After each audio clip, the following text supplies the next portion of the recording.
शाम ढल रही थी। गांव की पगडंडियों पर लौटते हुए पशुओं के गले की घंटियां धीरे धीरे बज रही थी। पीपल के पेड़ के नीचे बैठे बूढ़े लोग दिन भर की बातें समेट रहे थे।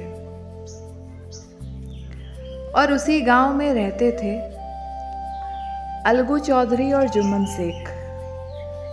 दोनों मित्र थे, ऐसे मित्र जिसकी दोस्ती की मिसाल पूरे गांव में दी जाती थी।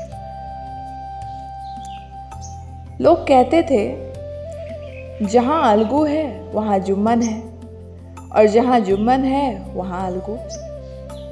लेकिन दोस्तों, जिंदगी हमेशा एक जैसी नहीं रहती।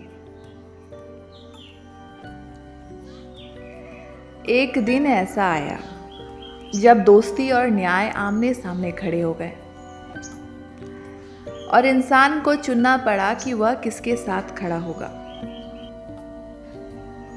कहानी लंबी है, लेकिन उसका सार बहुत छोटा है।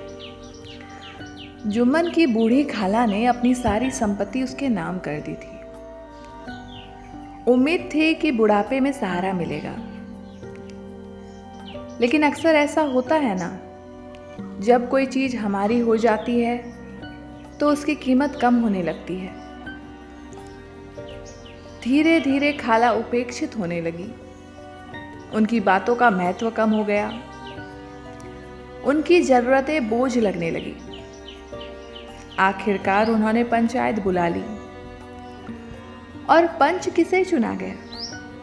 अलगू चौधरी को, जुम्मन का सबसे करीबी दोस्त। सारा गांव जानता था कि फैसला क्या होगा। दोस्ती जीतेगी, सच्चाई हार जाएगी।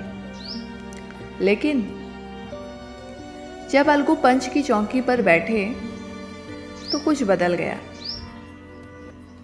जैसे भीतर कोई आवाज जाग उठी हो, जैसे मन के किसी कोने में वर्षों से सोया हुआ कोई शंख अचानक बज उठा हो। उन्होंने दोस्ती नहीं देखी, उन्होंने सिर्फ न्याय देखा और फैसला खाला के पक्ष में सुना दिया। और उस दिन पंचायत खत्म हो गई, लेकिन दोस्ती भी खत्म हो गई। जुम्मन का दिल टूट गया। उसे लगा अलगू ने विश्वासघात किया है। महीने बीत गए। दोनों एक दूसरे से नजरें चुराने लगे। फिर एक दिन किस्मत ने करवट ली। अब पंचायत बैठी थी अलगू के मामले में और पंच चुना गया जुम्मन शेख। पूरा गांव सांस रोके बैठा था। आज बदला लिया जाएगा, आज हिसाब बराबर होगा। लेकिन जैसे ही जुम्मन पंच की चौकी पर बैठे, उनके भीतर भी वही आवाज उठी, वही शांत, गंभीर और निष्पक्ष आवाज।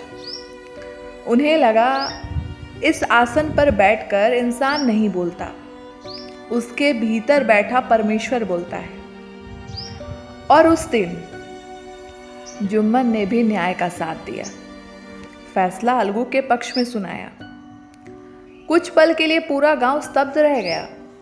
फिर अलगू की आंखें भर आई, जुम्मन की आवाज कांप गई। दोनों मित्र वर्षों बाद एक दूसरे के गले लग गए। दोस्तों, यहीं समाप्त नहीं होती है कहानी। असल कहानी तो यहीं से शुरू होती है, क्योंकि उस दिन किसी ने जीत हासिल नहीं की थी। ना अलगू जीते थे, ना जुम्मन। जीता था मनुष्य के भीतर का सत्य।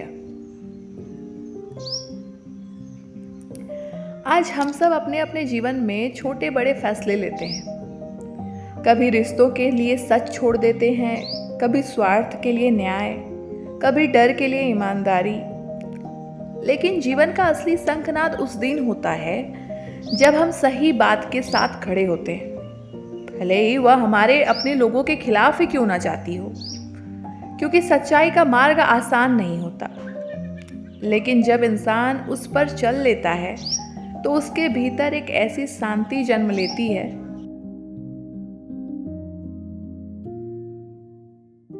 जो किसी जीत, किसी दौलत और किसी प्रशंसा से कहीं बड़ी होती है।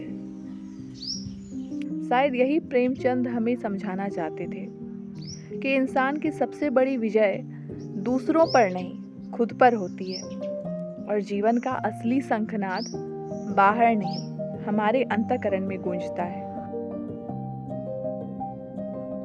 तो दोस्तों, आपको क्या लगता है, अगर आप अलगू या जुम्मन की जगह होते तो क्या न्याय को चुन पाते? मुझे कमेंट में ज़रूर बताइएगा, मैं आपके विचार पढ़ना चाहूँगी। तब तक चाय की चुस्कियाँ लेते रहिए, अच्छी कहानियाँ सुनते रहिए और अपने भीतर की उस आवाज़ को कभी मत दबाइए जो हमेशा सच कहती है। धन्यवाद।